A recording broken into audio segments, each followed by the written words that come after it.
আপনারা দেখছেন Assam prime news 24x7। খবর পড়ছি আমি সুস্মিতা। পয়লা বৈশাখে শিলচরে বর্ণাঢ্য শোভাযাত্রা, ঐক্য ও সংস্কৃতির বার্তা ছড়ালো শহর জুড়ে।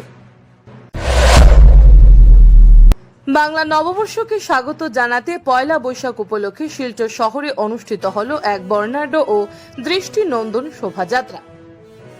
বরাক উপত্যকা বঙ্গ সাহিত্য সংস্কৃতি সম্মেলনের উদ্যোগে আয়োজিত এই শোভাযাত্রা বুধবার সকাল প্রায় 7টা নাগাদ শুরু হয়। শিলচর শহর আঞ্চলিক কমিটির পরিচালনায় 1433 বঙ্গাব্দের সূচনায় আয়োজিত এই শোভাযাত্রায় শহরের বিভিন্ন সামাজিক, সাংস্কৃতিক ও ক্রীড়া সংগঠনের প্রতিনিধিরা উৎসাহ ভরে অংশগ্রহণ করেন।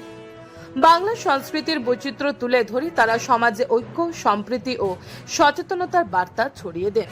শোভাযাত্রাটি শিলচর ক্রীড়া সংস্থার ময়দান প্রাঙ্গণ থেকে শুরু হয়ে সেন্ট্রাল রোড, প্রেমতলা, হাসপাতাল road, Rangirkhari point, Ambikapatti, church road, Shillongpatti, park road, club road ও ক্যাপিটাল পয়েন্ট অতিক্রম করে শেষে সদরঘাট বঙ্গভবনে গিয়ে সমাপ্ত হয়। পুরো পথ জুড়ে উৎসব মুখর পরিবেশে বাঙালির ঐতিহ্য ও সংস্কৃতির প্রাণবন্ত রূপ ফুটে ওঠে। শোভাযাত্রায় বরাক উপত্যকার 15 জন ভাষা শহীদকে শ্রদ্ধা জানিয়ে বিশেষ টেবলো প্রদর্শিত হয়। পাশাপাশি মনীষীদের বাণী, বিভিন্ন জাতি গোষ্ঠীর সঙ্গীত পরিবেশন এবং অংশগ্রহণকারীদের ঐতিহ্যবাহী পোশাক শোভাযাত্রাকে আরো আকর্ষণীয় করে তোলে।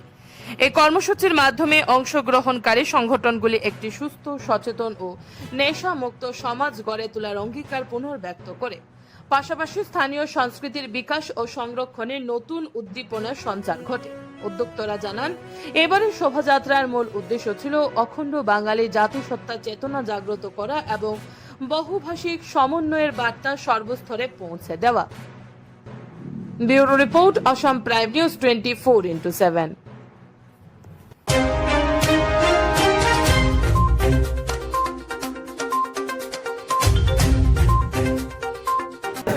বরাক উপত্যকা বঙ্গ সাহিত্য ও সংস্কৃতি সম্মেলনের শিলচর আঞ্চলিক সমিতির সভাপতি হিসেবে আমি আজকে এই শোভাযাত্রায় যারা পা মিলিয়েছেন প্রত্যেককে আমি আন্তরিক কৃতজ্ঞতা এবং সংগ্রামী অভিনন্দন ব্যক্ত করছি।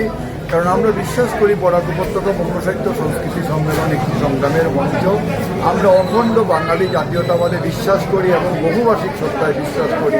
এই বহুভাষিক অস্তিত্ব এবং অখণ্ড বাঙালি জাতীয়তাবোধকে জাগিয়ে তুলতেই আমাদের এই শোভাযাত্রার আয়োজন। এই শোভাযাত্রায় অনেক স্কুল এবং শিলচরে প্রায় সব সাংস্কৃতিক সংগঠন যোগদান করেছে, অনেক স্কুল যোগদান করেছে, অনেক ক্রীড়া সংগঠন, জেলা ক্রীড়া সংগঠন যোগদান করেছে। আমরা প্রত্যেকের কাছে আন্তরিক কৃতজ্ঞতা ব্যক্ত করছি। আমরা মনে করি আগামী বছর, এই বছরে নতুন বঙ্গাব্দে আমাদের প্রত্যেকের জীবন সুখের, শান্তির, সমৃদ্ধির হবে এবং আমরা একে অন্যের হাত ধরে চলব। এইভাবেই আমরা যেন আগামী বছর নতুন করে আবার হাঁটতে পারি, প্রত্যেক বছর যেন তার ধারাবাহিকতা বজায় রাখতে পারি।